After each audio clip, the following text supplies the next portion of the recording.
ನಮಸ್ಕಾರ ವೀಕ್ಷಕರೇ, ನಾನು ನಿಮ್ಮ Nagaraj. Welcome back to Nagaraj Patke YouTube channel.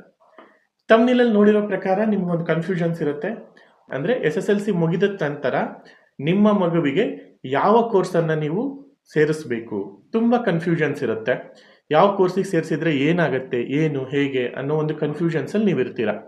ಈ ಕನ್ಫ್ಯೂಷನ್ಸ್ನ ಕ್ಲಿಯರ್ ಮಾಡಲಿಕ್ಕೆ ಈ ಪರ್ಟಿಕ್ಯುಲರ್ ವಿಡಿಯೋನ ನಾನು ಮಾಡಿದ್ದೀನಿ. SSLC ಅನ್ನೋದು ಒಂದು ಜೀವನದ ಮೊದಲನೇ ಹಂತ. ಯಾರ್ಯಾರು SSLC ಮುಗಿಸಿರ್ತಾರೆ ಅವರ ಮುಂದಿನ ಜೀವನವನ್ನು ಯಾವ ಥರ ಸೃಷ್ಟಿ ಮಾಡ್ಕೊಳ್ಳಿಕ್ಕೆ ಇದು ಬೇಸಿಕ್ ಪಾಯಿಂಟ್ ಆಗಿರುತ್ತೆ.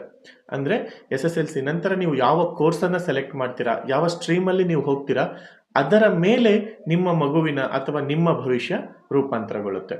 ಹಾಗಾಗಿ SSLC ನಂತರ ನೀವು PUCಗೆ ಹೋಗ್ಬೇಕಾ, ಡಿಪ್ಲೊಮಾ ತಗೋಬೇಕಾ, ITI ತಗೋಬೇಕಾ, ಕೆಲಸ ಹುಡುಕ್ಬೇಕಾ? PUC ತಗೊಂಡ್ರೆ ಯಾವ ಕೋರ್ಸನ್ನು ತಗೊಂಡ್ರೆ ಏನಾಗುತ್ತೆ, ಡಿಪ್ಲೊಮೊದಲ್ಲಿ ಯಾವ ಬ್ರಾಂಚ್ನ ತಗೊಂಡ್ರೆ ಏನಾಗುತ್ತೆ, ITನಲ್ಲಿ ಯಾವ ಟ್ರೇಡನ್ನು ನೀವು ತಗೊಂಡ್ರೆ ಏನಾಗುತ್ತೆ ಅನ್ನುವಂತಹ ಒಂದು ಸಂಪೂರ್ಣ ವಿವರವನ್ನು ನಾ ಈ ವಿಡಿಯೋ ಮೂಲಕ ತಿಳಿಸ್ತಾ ಹೋಗ್ತೀನಿ. SSLC ನಂತರ ನೀವೇನಾದರೂ PUCನ ಸೆಲೆಕ್ಟ್ ಮಾಡಿಕೊಂಡ್ರೆ ಏನಾಗುತ್ತೆ? ಸೊ PUC ಅನ್ನೋದು ಬಂದ್ಬಿಟ್ಟು PUCನಲ್ಲಿ ನಿಮಗೆ ನಿಯರ್ಲಿ ಒಂದು 3 ರಿಂದ 4 ಸಬ್ ಡಿವಿಷನ್ಸ್ಗಳು ಸಿಗುತ್ತೆ. ಸೊ ಮೊದಲನೇದು ಬಂದ್ಬಿಟ್ಟು PUC ಸೈನ್ಸ್, ಎರಡನೇದು ಬಂದ್ಬಿಟ್ಟು ಕಾಮರ್ಸ್, ಮೂರನೇದು ಬಂದ್ಬಿಟ್ಟು ಆರ್ಟ್ಸ್ ಆ್ಯಂಡ್ ಎಜುಕೇಷನ್. ಇದೇ ಥರನೇ ನಿಮಗೆ ಡಿಫ್ರೆಂಟ್ ಸಿಗುತ್ತೆ. ಇವು ಮೇಜರ್ ಆಗಿ ಈ ಮೂರನ್ನು ನೀವು ಸೆಲೆಕ್ಟ್ ಮಾಡ್ಕೋಬೇಕಾಗತ್ತೆ. ಇದರ ನಂತರ ಪಾಲಿಟೆಕ್ನಿಕ್ ಅಥವಾ ಡಿಪ್ಲೊಮೊ ತಗೊಂಡ್ರೆ ಅಂತ ಅಂದರೆ ನಿಮಗೆ ಸಿವಿಲ್, ಮೆಕ್ಯಾನಿಕಲ್, ಮತ್ತು artificial intelligence, electronics and communication, electronics and electrical, ಇದೇ ಥರನೇ ಡಿಫ್ರೆಂಟ್ ಬ್ರಾಂಚಸ್ಗಳು ಬರುತ್ತೆ. ಈವನ್ ITI ನೀವು ತೊಗೊತೀರಾ ಅಂತಂದ್ರೂ ITIನಲ್ಲೂ ಕೂಡ ಇದೇ ಥರನೇ ಡಿಫ್ರೆನ್ಸ್ ಇರುತ್ತೆ. ಮೊದಲನೇದು ಬಂದುಬಿಟ್ಟು fitter, electrician, then railway technician, ಈ ಥರನೇ ಹಲವಾರು ಡಿಪಾರ್ಟ್ಮೆಂಟ್ಗಳು ಕೂಡ ITIನಲ್ಲಿ ಸಿಗುತ್ತೆ. ಅದರ ನಂತರ ನಿಮಗೆ ಇದು ಯಾವುದು ನನಗೆ ಬೇಡ, ನಾನು ಸ್ಕಿಲ್ ಬೇಸ್ಡ್ ಹೋಗ್ತೀನಿ ಅಂತ ಅನ್ನೋದಾದರೆ ಸ್ಕಿಲ್ ಬೇಸ್ಡ್ ಟ್ರೈನಿಂಗ್ ಕೂಡ ನಿಮಗೆ ಸಿಗುತ್ತೆ. ಇದು ಯಾವಾಗ? ನಿಮ್ಮ SSLC ಮುಗಿದ ನಂತರ. ಸೊ ಇವಾಗ ನಾವು PUCಗೆ ಬರೋಣ. ಸೊ ನೀವು PUCಗೆ ಹೋಗ್ತೀನಿ ಅಂತ ಅಂದರೆ PUC ಅನ್ನೋದು ಒಂದು ಮೇಜರ್ ಹಂತ. ಸೊ ಇಫ್ ಇನ್ ಕೇಸ್ ನಿಮ್ಮ ಒಂದು ಕುಶಲತೆ ಮೀನ್ಸ್ ನಿಮ್ಮ ಒಂದು ಇಂಟ್ರೆಸ್ಟ್ ಡಾಕ್ಟರ್ ಆಗಬೇಕು, ಅಥವಾ ನಾನು ಇಂಜಿನಿಯರ್ ಆಗಬೇಕು, ಅಥವಾ ನಾನು ಕಂಪ್ಯೂಟರ್ ಸೈನ್ಸ್ ಇಂಜಿನಿಯರ್ ಆಗಬೇಕು, ಸಾಫ್ಟ್ವೇರ್ ಇಂಜಿನಿಯರ್ ಆಗಬೇಕು, ಅಥವಾ ಬಿಲ್ಡಿಂಗ್ ಕಟ್ಟುವಂತಹ ಇಂಜಿನಿಯರ್ ಆಗಬೇಕು, ಅಥವಾ ನಾನು ಸಿಸ್ಟಮ್ ಟೆಕ್ನಿಷಿಯನ್ ಆಗಬೇಕು, ಈ ಥರ ನಿಮ್ದೇನಾದರೂ ಆಸೆಗಳಿತ್ತು ಅಂತ ಅಂದರೆ ನೀವು ಸೈನ್ಸ್ ತಗೋಬೇಕಾಗತ್ತೆ. ಸೈನ್ಸ್ ತಗೊಂಡ್ರೆ ಅದರಲ್ಲಿ ಕೂಡ ಬೇರೆ ಡಿಪಾರ್ಟ್ಮೆಂಟ್ಗಳಿದ್ದಾವೆ. ಅಂದರೆ PCMB, PCMC. PCMB ಅಂದರೆ physics, chemistry, mathematics and biology. ಈ ಥರ ಹಲವಾರು ವಿಚಾರಗಳಿದ್ದಾವೆ. ನಿಮ್ಮ ಪರ್ಟಿಕ್ಯುಲರ್ ಸ್ಟ್ರೀಮ್ ಲೈನ್ ನೀವು ಯಾವುದನ್ನು ಸೆಲೆಕ್ಟ್ ಮಾಡಬೇಕು ಅಂತ ಇದ್ದೀರಾ ಆ ಪರ್ಟಿಕ್ಯುಲರ್ ಬ್ರಾಂಚನ್ನು ನೀವು ಸೆಲೆಕ್ಟ್ ಮಾಡ್ಕೋಬೇಕಾಗತ್ತೆ.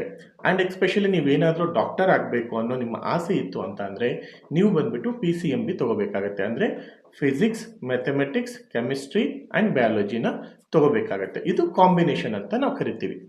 ಇಲ್ಲ, ನನ್ನ ಸೈನ್ಸಲ್ಲಿ ಅಷ್ಟು ನನಗೆ ಇಂಟ್ರೆಸ್ಟ್ ಇಲ್ಲ, ಸೊ ನಾನು ಬಂದುಬಿಟ್ಟು ಬಿಸ್ನೆಸ್ ಮ್ಯಾನ್ ಆಗಬೇಕು, ಅಥವಾ ನಾನು ಒಂದು ಫಿನಾನ್ಷಿಯಲ್ ಓರಿಯೆಂಟೆಡ್ ಪರ್ಸನ್ ಆಗಬೇಕು ಅನ್ನೋ ಥರ ಏನಾದರೂ ನಿಮ್ಮ ತಲೆಯಲ್ಲಿತ್ತು ಅಂತ ಅಂದರೆ ನೀವು ಕಾಮರ್ಸ್ನ ಮಾಡಬೇಕಾಗತ್ತೆ. ಕಾಮರ್ಸಲ್ಲಿ ಏನು ಬರುತ್ತೆ? ಕಾಮರ್ಸಲ್ಲಿ ನಿಮ್ಮದು ಅಕೌಂಟೆನ್ಸಿ ಬರುತ್ತೆ. ಸೊ ಕಂಪ್ನಿ ಇನ್ಕಾರ್ಪೊರೇಷನ್ ಅಂದರೆ ಏನು, ಸೊ ಫಿನಾನ್ಸ್ ಅಂದರೆ ಏನು, ಬಿಸ್ನೆಸ್ ಅಂದರೆ ಏನು, ಮಾರ್ಕೆಟ್ ಅಂದರೆ ಏನು, ಇದ್ರ ಬಗ್ಗೆ ನಿಮಗೆ ನಾಲೆಜ್ ಯಾವುದರಿಂದ ಸಿಗುತ್ತೆ? ಕಾಮರ್ಸ್ ತಗೊಳ್ಳೋದ್ರಿಂದ ಸಿಗುತ್ತೆ. ನೆಕ್ಸ್ಟ್ ಆರ್ಟ್ಸ್ ಮತ್ತು ಎಜುಕೇಷನ್. ಆರ್ಟ್ಸ್ ಮತ್ತು ಎಜುಕೇಷನ್ ನೀವು ತೊಗೊತೀನಿ ಅಂತ ಅಂದರೆ ಇಫ್ ಇನ್ ಕೇಸ್ ನೀವು ಲಾ ಮಾಡಬೇಕು, ನಾನು ಲಾಯರ್ ಆಗ್ತೀನಿ, ಅಥವಾ ಇಲ್ಲ ನಾನೊಬ್ಬ IAS ಆಫೀಸರ್ ಆಗ್ತೀನಿ, ಅಥವಾ ನಾನು ಯಾವುದೋ ಒಂದು ಗೋರ್ಮೆಂಟ್ ಎಕ್ಸಾಮ್ಗಳಿಗೆ ನಾನು ಪ್ರಿಪೇರ್ ಆಗ್ತೀನಿ, ಈ ಥರ ಏನಾದರೂ ನಿಮ್ಮ ಆಸೆಗಳಿತ್ತು ಅಂತ ಅಂದರೆ ನೀವು ಆರ್ಟ್ಸ್ ಅಥವಾ ಎಜುಕೇಷನ್ನ ತೊಗೋಬೋದು. ಪ್ರತಿಯೊಂದು ಬ್ರ್ಯಾಂಚ್ಗಳಲ್ಲಿ ಅದರದೇ ಆದಂಥ ಡೈವರ್ಸಿಫಿಕೇಷನ್ ಇದೆ. ನಿಮ್ಮ ಇಂಟ್ರೆಸ್ಟ್ ಯಾವುದಿದೆ ಅದನ್ನು ನೀವು ಸೆಲೆಕ್ಟ್ ಮಾಡ್ಕೊಳ್ಳೋದು ಉತ್ತಮ. ನೀವು ಡಿಪ್ಲೊಮೊ ಮಾಡಿದ್ರೆ ಇಲ್ಲ ನನಗೆ ಇಮಿಡಿಯೇಟಾಗಿ ನನ್ನ ಕೆಲಸ ಬೇಕು, ಕೋರ್ಸ್ ಮುಗಿತಿದ್ದಂಗೆ ನನಗೆ ಕೆಲಸ ಬೇಕು ಅನ್ನೋದೇನಾದರೂ ನಿಮ್ಮ ತಲೆಯಲ್ಲಿತ್ತು ಅಂತ ಅಂದರೆ ನೀವು ಡಿಪ್ಲೊಮೊ ಮಾಡಬೇಕಾಗತ್ತೆ. ಸೊ ಡಿಪ್ಲೊಮೊದಲ್ಲಿ ಕೂಡ ಬೇರೆ ಬೇರೆ ಡಿಪಾರ್ಟ್ಮೆಂಟ್ಗಳಿದ್ದಾವೆ. ಕಂಪ್ಯೂಟರ್ ಸೈನ್ಸ್ ಅಂತ ಇದೆ, ನಿಮಗೆ ಕಂಪ್ಯೂಟರ್ನಲ್ಲಿ ಆಸಕ್ತಿ ತುಂಬ ಇತ್ತು ಅಂದರೆ. ಸಿವಿಲ್ ಡಿಪಾರ್ಟ್ಮೆಂಟ್ ಇದೆ, ನೀವು ಒಂದು ಬಿಲ್ಡಿಂಗನ್ನು ಕಟ್ಟಬೇಕು ಅನ್ನೋ ನಿಮ್ಮ ಆಸೆ ಇತ್ತು ಅನ್ನೋದಾದರೆ, ಕಟ್ಟುವಂತಹ ಲೈಕ್ ವೃತ್ತಿಗೆ ನೀವು ಹೋಗಬೇಕು ಅನ್ನೋದಾಯ್ತು ಅಂದರೆ ನೀವು ಸಿವಿಲ್ ಡಿಪಾರ್ಟ್ಮೆಂಟ್ ತೊಗೋಬೋದು. ಅಥವಾ ನಂಗೆ ತುಂಬಾ ಡಿಸೈನಿಂಗಲ್ಲಿ ನಂಗೆ ತುಂಬಾ ಇಂಟ್ರೆಸ್ಟ್ ಇದೆ ಅಂತ ಅಂದರೆ ಆರ್ಕಿಟೆಕ್ಚರಿಂಗ್ ಹೋಗ್ಬೋದು. ನಿಮಗೆ ಮಷಿನ್ಸ್ ಮೇಲೆ ತುಂಬಾ ಇಂಟ್ರೆಸ್ಟ್ ಇದೆ ಅಂತ ಅಂದರೆ ಮೆಕ್ಯಾನಿಕಲ್ ಇಂಜಿನಿಯರಿಂಗಿಗೆ ಹೋಗ್ಬೋದು. ಇಲ್ಲ ನನಗೆ ಬೈಕ್ ಮತ್ತು ಕಾರ್ಗಳ ಮೇಲೆ ತುಂಬಾ ಕ್ರೇಜ್ ಇದೆ, ಅದರ ಮೆಕ್ಯಾನಿಸಮ್ ಮೇಲೆ ತುಂಬಾ ಕ್ರೇಜ್ ಇದೆ ಅಂತ ಅಂದರೆ ಆಟೋಮೊಬೈಲ್ ಬ್ರಾಂಚ್ನ ಸೆಲೆಕ್ಟ್ ಮಾಡ್ಕೋಬೋದು. ಇದೇ ಥರನೇ ಹಲವಾರು ಬ್ರಾಂಚ್ಗಳಿದ್ದಾವೆ. ನಿಮ್ಮ ಇಂಟ್ರೆಸ್ಟ್, ನಿಮಗೆ ಯಾವುದು ತುಂಬಾ ಇಂಟ್ರೆಸ್ಟ್ ಇದೆ ಅದನ್ನು ನೀವು ಕಲೀಲಿಕ್ಕೆ ಒತ್ತು ಕೊಡಬೇಕಾಗತ್ತೆ. ಆ್ಯಂಡ್ ಡಿಪ್ಲೊಮೊ ಸೆಲೆಕ್ಟ್ ಮಾಡ್ಕೊಳ್ಳೋದ್ರಿಂದ ನೆಕ್ಸ್ಟ್ ನೀವು ಹೈಯರ್ ಎಜುಕೇಷನ್ ಆಗಿ ಎಂಜಿನಿಯರಿಂಗ್ ಕೂಡ ಮಾಡಬಹುದು. ಅದೇ ನೀವೇನಾದರೂ ಸೈನ್ಸ್ ಮಾಡಿದರೆ ಕೂಡ ನೀವು ಎಂಜಿನಿಯರಿಂಗ್ ಮಾಡ್ಬೋದು, ಡಿಪ್ಲೊಮೊ ಮಾಡಿದರೂ ಕೂಡ ನೀವು ಎಂಜಿನಿಯರಿಂಗ್ ಮಾಡ್ಬೋದು. ಬಟ್ ಇಲ್ಲಿ ಏನು ಅಂತ ಅಂದರೆ ನೀವು ಡಿಪ್ಲೊಮೊನ ಟೆಕ್ನಾಲಜಿ ಸೈಡಲ್ಲಿ ಮಾಡಿ, ಇಲ್ಲ ನಾನು ಮತ್ತೆ BCom ಹೋಗ್ತೀನಿ ಅಂತ ಅಂದರೆ ಈ ಥರ ಆಪ್ಷನ್ಸ್ಗಳು ನಿಮಗೆ ಸಿಗಲ್ಲ. ಸೊ ನೀವು ಇವಾಗಲೇ ಡಿಸೈಡ್ ಮಾಡಿ ನೀವು ಮುಂದೆ ನಿಮ್ಮ ಕರಿಯರ್ನ ಯಾವ ಥರ ಸ್ಟ್ರಕ್ಚರ್ ಮಾಡ್ಕೋಬೇಕು, ಯಾವೊಂದು ಕರಿಯರಲ್ಲಿ ನೀವು ಬೆಳಿಬೇಕು ಅನ್ನೋದನ್ನು ಇವಾಗಲೇ ಪ್ಲ್ಯಾನ್ ಮಾಡಿಕೊಂಡು ಆ ಪರ್ಟಿಕ್ಯುಲರ್ ಬ್ರಾಂಚನ್ನು ಸೆಲೆಕ್ಟ್ ಮಾಡ್ಕೊಳ್ಳಿ. ಹೇಗೆ ಜಾಬ್ ಓರಿಯೆಂಟೆಡ್ ಕೋರ್ಸಲ್ಲಿ ಡಿಪ್ಲೊಮೊ ಇದೆನೋ ಇದೇ ಥರನೇ ITI ಅಂತ ಇನ್ನೊಂದು ಕೋರ್ಸ್ ಬರುತ್ತೆ. ಈ ITI ಕೋರ್ಸ್ ಬಂದ್ಬಿಟ್ಟು 2 ವರ್ಷದ ಕೋರ್ಸ್ ಆಗಿರುತ್ತೆ. ಇದರಲ್ಲಿ ಇಮ್ಮಿಡಿಯೇಟಾಗಿ ನಿಮಗೆ ಜಾಬ್ ಸಿಗುತ್ತೆ ಇದಾದ ತಕ್ಷಣವೇ. ಇದು ಆ್ಯಕ್ಚುಲ್ ಆಗಿ ಮಾಸ್ ಪ್ರೊಡಕ್ಷನ್ ಅಂತ ಪ್ಲಾಂಟ್ಗಳಲ್ಲಿ, ಅಂದರೆ ಯಾವುದೇ ಒಂದು ಕಂಪ್ನಿನಲ್ಲಿ ಮ್ಯಾನುಫ್ಯಾಕ್ಚರಿಂಗ್ ಯೂನಿಟ್ಗಳಲ್ಲಿ ಟೆಕ್ನಿಷಿಯನ್ಸ್ ಆಗಿ ಯಾರ್ಯಾರು ಬೇಕಲ್ವಾ, ಸೊ ಇಂತಹ ಜಾಬ್ಗಳು ನಿಮಗೆ ITI ಮಾಡೋದ್ರಿಂದನೇ ಸಿಗುತ್ತೆ ಆ್ಯಂಡ್ ಬೇಗನೆ ಸಿಗುತ್ತೆ. ಬಟ್ ನನ್ನ ಸಜೆಷನ್ ಏನು ಅಂತ ಅಂದರೆ, ಇಫ್ ಇನ್ ಕೇಸ್ ನೀವು ರಿಯಲಿ ಟೆಕ್ನಾಲಜಿ ಸೈಡ್ ನೀವು ನೋಡ್ತಿದ್ದೀನಿ ಅನ್ನೋದಾದರೆ ಡಿಪ್ಲೊಮೊ ಪ್ರಿಫರ್ ಮಾಡಿ. ನಿಮ್ಮ ಮನೆಯಲ್ಲಿ ಆರ್ಥಿಕವಾಗಿ ಅಷ್ಟೊಂದು ಸದೃಢರಾಗಿಲ್ಲ, ನನಗೆ ಇಮಿಡಿಯೇಟ್ ಕೆಲಸ ಬೇಕು, ಬಟ್ ನನಗೆ ಮುಂದೆ ನಾನು ಓದ್ತೀನಿ, ಮತ್ತೆ ನಾನು ಇಂಜಿನಿಯರ್ ಆಗಬೇಕು, ಅಥವಾ ನಾನು ಇನ್ನು ಮುಂದೆ ದೊಡ್ಡ ಲೈಕ್ ಟೆಕ್ನಾಲಜಿ ಸೈಡ್ ನನ್ನ ಕರಿಯರ್ನ ಬಿಲ್ಡ್ ಮಾಡಬೇಕು, ಬಟ್ ಮನೇಲಿ ಅಷ್ಟೊಂದು ಆರ್ಥಿಕವಾಗಿ ನನ್ನ ಪರಿಸ್ಥಿತಿ ಸರಿ ಇಲ್ಲ ಅನ್ನೋ ವಿಚಾರದಲ್ಲಿ ನೀವಿದ್ರಿ ಅಂತ ಅಂದರೆ ನೀವು ITI ಹೋಗ್ಬೋದು. ಆ್ಯಂಡ್ ನಿಮಗೆ ಇಂಗ್ಲೀಷ್ ಕಷ್ಟ ಆಗ್ತಿದೆ, ನನಗೆ ಇಂಗ್ಲೀಷಿಂದ ಓದೋದು ತುಂಬಾ ಕಷ್ಟ, ಬೇಡ ನನಗೆ ಜಸ್ಟ್ ಒಂದು ಕೆಲಸ ಸಿಕ್ಕರೆ ಸಾಕು ಇವಾಗ ಅಂತ ಅನ್ನೋದಾದರೆ ನೀವು ITI ಜಾಯ್ನ್ ಆಗ್ಬೋದು. ITI ಬಂದುಬಿಟ್ಟು 2 ವರ್ಷದ ಕೋರ್ಸು. ಇದರಲ್ಲಿ ಕೂಡ ಬೇರೆ ಬೇರೆ ಡಿಪಾರ್ಟ್ಮೆಂಟ್ಗಳು ಬರ್ತವೆ. ಫಿಟ್ಟರ್ ಅಂತ ಬರುತ್ತೆ, ನೆಕ್ಸ್ಟ್ ಮೆಕ್ಯಾನಿಕಲ್ ಅಂತ ಬರುತ್ತೆ, ಟೆಕ್ನಿಷಿಯನ್ ಅಂತ ಇದೆ. ತುಂಬ ಅಂದರೆ ತುಂಬಾ ವೆರೈಟೀಸ್ ಇದೆ. ನಿಮಗೆ ಯಾವುದರಲ್ಲಿ ಇಂಟ್ರೆಸ್ಟ್ ಇದೆ ಅನ್ನೋದು ಕೂಡ ಇಂಪಾರ್ಟೆಂಟ್ ಆಗುತ್ತೆ. ಸೊ ನಿಮಗೆ ITI ಮಾಡಿದ್ರೆ ಇಮ್ಮಿಡಿಯೇಟಾಗಿ ಜಾಬ್ ಅಂತೂ ಸಿಕ್ಕೇ ಸಿಗುತ್ತೆ. ಅದು ಕೂಡ ಪ್ರೊಡಕ್ಷನ್ ಲೈನಲ್ಲಿ ನಿಮಗೆ ಜಾಬ್ ಸಿಗುತ್ತೆ.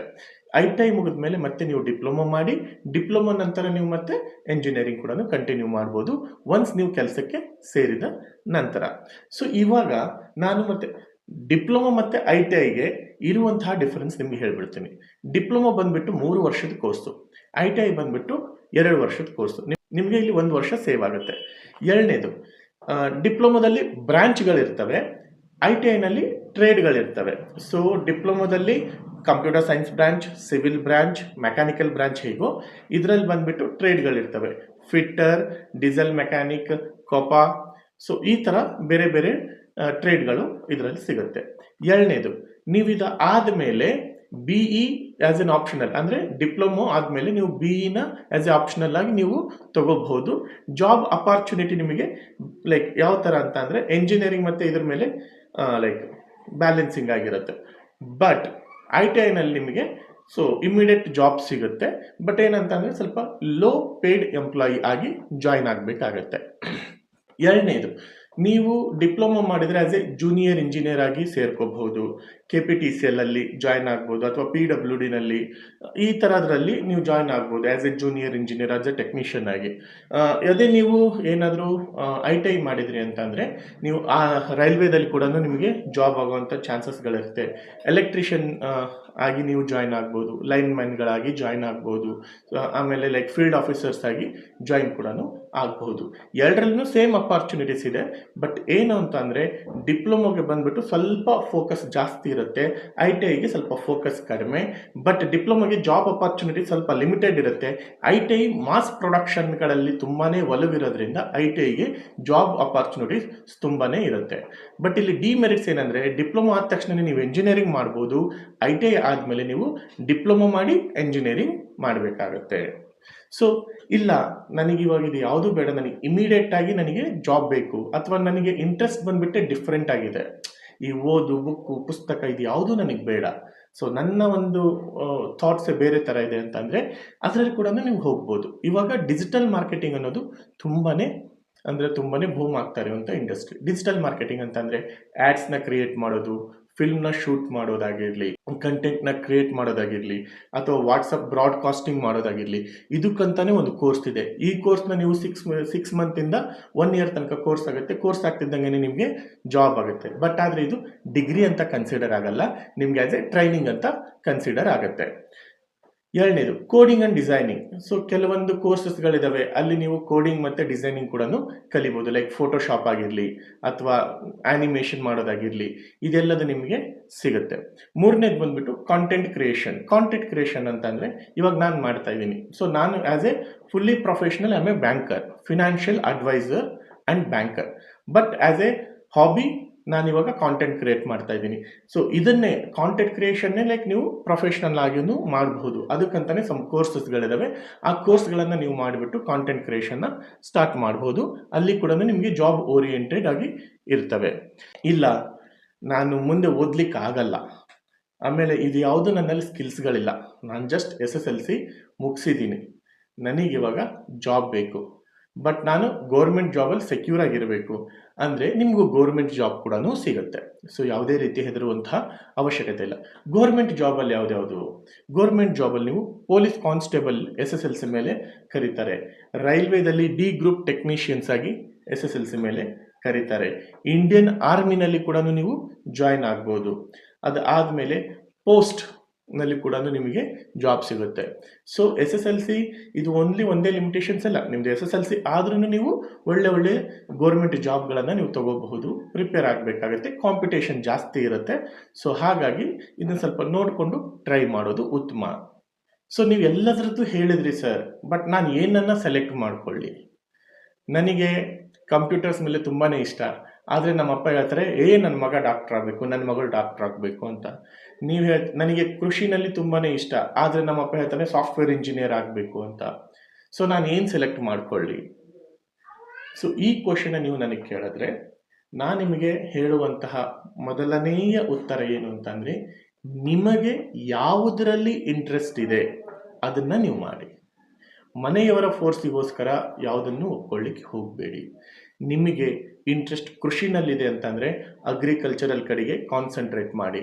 ಸೊ BSc ಅಗ್ರಿಕಲ್ಚರ್ ಕೂಡ ಇದೆ. PUC ಸೈನ್ಸ್ ಮಾಡಿ, ನೆಕ್ಸ್ಟ್ BScನಲ್ಲಿ ಅಗ್ರಿಕಲ್ಚರ್ನ ತಗೊಂಡು ನೀವು ಅಗ್ರಿಕಲ್ಚರಲ್ಲಿ ಕೂಡ ಇಂಪ್ರೂವ್ ಆಗಬಹುದು. ಇಲ್ಲ ಸರ್, ನನಗೆ ಕಂಪ್ಯೂಟರ್ ಅಂತಂದರೆ ಹುಚ್ಚು, ಬಟ್ ನಮ್ಮ ಮನೇಲಿ ನರ್ಸರಿಂಗ್ ಮಾಡು ಅಂತ ಹೇಳ್ತಿದ್ದಾರೆ, ದಯವಿಟ್ಟು ಆ ಬರ್ಡನಿಗೆ ಹೋಗ್ಲಿಕ್ಕೆ ಹೋಗಬೇಡಿ. ನಿಮಗೆ ಕಂಪ್ಯೂಟರ್ ಇಷ್ಟ ಆಯಿತು ಅಂತ ಅಂದರೆ ಕಂಪ್ಯೂಟರ್ ಓರಿಯೆಂಟೆಡ್ ಡಿಪ್ಲೊಮೊ ಅಥವಾ ಸೈನ್ಸ್ ಮಾಡಿ ಕಂಪ್ಯೂಟರ್ ಸೈನ್ಸ್ ಇಂಜಿನಿಯರಿಂಗ್, ಅಥವಾ ಡಿಪ್ಲೊಮೊದಲ್ಲಿ ಕಂಪ್ಯೂಟರ್ ಸೈನ್ಸ್, ಅಥವಾ ITIನಲ್ಲಿ ಕಂಪ್ಯೂಟರ್. ಸೊ ಈ ಥರ ಸೆಲೆಕ್ಟ್ ಮಾಡ್ಕೊಳ್ಳಿ. ಸೊ ಮನೆಯವರಾಗಿರಲಿ ಅಥವಾ ಬೇರೆಯವರು ಯಾರೇ ನಿಮ್ಮನ್ನು ಫೋರ್ಸ್ ಮಾಡಿ ಇದನ್ನೇ ಮಾಡು ಅಂತ ಅಂದಾಗ ನೀವು ಅದರಲ್ಲಿ ಎಕ್ಸಲೆನ್ಸಿನ ಕೊಡಲಿಕ್ಕೆ ಆಗಲ್ಲ. ಯಾವ ಪಾತ್ರನ ನೀವು ಸೆಲೆಕ್ಟ್ ಮಾಡಬೇಕು ಅಂತಂದರೆ, ನಿಮಗೆ ಯಾವುದು ಇಷ್ಟ, ನಿಮಗೆ ಯಾವುದು ಈಸಿ, ಯಾವುದನ್ನು ನೀವು ಮಾಡಿದ್ರೆ ಚೆನ್ನಾಗಿರುತ್ತೆ ಅದನ್ನು ಮಾತ್ರನೇ ಮಾಡಿ. ಇದಕ್ಕೆ ನಾನೊಂದು ಎಕ್ಸಾಂಪಲ್ ಕೊಡ್ತೀನಿ. ವಿಶ್ವೇಶ್ವರಯ್ಯನವರು ಬಿಲ್ಡಿಂಗ್ ಕಟ್ಟಲಿಕ್ಕೇ ತುಂಬಾ ಶ್ರೇಷ್ಠ. ರಾಜ್ಕುಮಾರ್ ಸರ್ ಅವರು ಆ್ಯಕ್ಟಿಂಗ್ ಮಾಡಲಿಕ್ಕೇ ಶ್ರೇಷ್ಠ. ರಾಜ್ಕುಮಾರ್ ಅವ್ರನ್ನ ಕರ್ಕೊಂಡೋಗಿ ಬಿಲ್ಡಿಂಗ್ ಕಟ್ಟ್ರಿ ಅಂತಂದರೆ ಆ ಬಿಲ್ಡಿಂಗ್ ಒಂದು ದಿನನೂ ಉಳಿಯೋಲ್ಲ. ವಿಶ್ವೇಶ್ವರಯ್ಯನವ್ರನ್ನ ಕರ್ಕೊಂಬಂದ್ಬಿಟ್ಟು ನೀನು ಡ್ಯಾನ್ಸ್ ಮಾಡಿ ಅಂತ ಅಂದರೆ ಅವ್ರು ಒಂದು ಸ್ಟೆಪ್ಪನ್ನು ಹಾಕಲ್ಲ. ಸೊ ಹಾಗಾಗಿ ಅವರ ಸ್ಕಿಲ್ಲಿಗೆ ತಕ್ಕಂತೆ ಅವರವರ ಎಜುಕೇಷನ್ನ ಸೆಲೆಕ್ಟ್ ಮಾಡ್ಕೊಳ್ಳಿ. ಸೊ ಯಾರೋ ಒಬ್ಬರು ಹೇಳ್ತಾರೆ ಅಂತ ಫೋರ್ಸ್ಫುಲಿ ನೀವು ನಿಮ್ಮ ಕರಿಯರನ್ನು ಸೆಲೆಕ್ಟ್ ಮಾಡ್ಕೊಳ್ಳಿಕ್ಕೆ ಹೋಗಬೇಡಿ. ನಿಮಗೆ ಈ ವಿಡಿಯೋದಿಂದ ಇನ್ಸೈಟ್ ಸಿಕ್ಕಿದೆ ಅಂತ ನಾನು ಅನ್ಕೊತೀನಿ. ದಯವಿಟ್ಟು ಈ ವಿಡಿಯೋ ನಿಮಗೆ ಇಷ್ಟ ಆಗಿತ್ತು ಅಂತ ಅಂದರೆ ನನ್ನ ಚಾನಲ್ನ ಸಬ್ಸ್ಕ್ರೈಬ್ ಮಾಡಿ, ಬೆಲ್ ಐಕಾನ್ನ ಪ್ರೆಸ್ ಮಾಡಿ ಮುಂದೆ ಬರುವಂತಹ ವಿಡಿಯೋಗಳನ್ನು ನೀವು ನೋಡಬಹುದು. ಎರಡನೇದು ಬಂದ್ಬಿಟ್ಟು ಯಾರಿಗೆ ಈ ವಿಡಿಯೋದ ಅವಶ್ಯಕತೆ ಇದೆ, ಯಾರಿನ್ನೂ ಕನ್ಫ್ಯೂಷನಲ್ಲಿದ್ದಾರೆ ಅವರಿಗೆ ದಯವಿಟ್ಟು ಈ ವಿಡಿಯೋನ ಶೇರ್ ಮಾಡಿ. ನೀವು ಯಾವ ಬ್ರಾಂಚ್ ಅಥವಾ ಯಾವ ಕೋರ್ಸ್ನ ಸೆಲೆಕ್ಟ್ ಮಾಡ್ತೀರಾ ಅಂತ ಕಮೆಂಟ್ ಬಾಕ್ಸಲ್ಲಿ ತಿಳಿಸಿ. ಹೀಗೆ ಹಲವಾರು ವಿಡಿಯೋಗಳನ್ನು ತಗೊಂಡು ಬರ್ತಾ ಇರ್ತೀನಿ. ಮುಂದಿನ ವಿಡಿಯೋದಲ್ಲಿ ಸಿಗೋಣ. ನಿಮ್ಮ ಮನೆ ಮಗ ನಾಗರಾಜ್. ನಮಸ್ಕಾರ.